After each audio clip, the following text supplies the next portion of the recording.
आज आम शुणा पवित्र श्रीमद् भगवद गीतार प्रथम अध्याय अर्जुन विषाद जोगर 10 श्लोक। तेबे विलंब नकरी आसंतु भक्ति भाव श्लोकटी श्रवण करवा।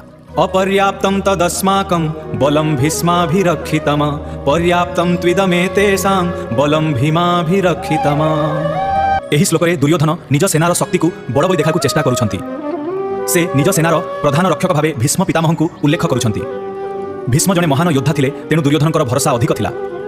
अन्यपटे से पांडव सेना को कम मानी ताहार रक्षक भावे भीम को उल्लेख करुछंती। किंतु एठारे गोटे गभीर अर्थ मध्य रहिछि।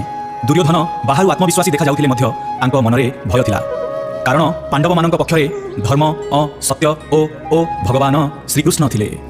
एही श्लोक आमको शिखाए जे आउ बड़ सेना किंबा शक्ति थिले मध्य जदि धर्म और सत्य सांगरे न थाए तेबे जय निश्चित नुहे। आउ एमिति ज्ञान पाई आम सहित जुक्त रुहंतु। जय श्रीकृष्ण क्रमशः।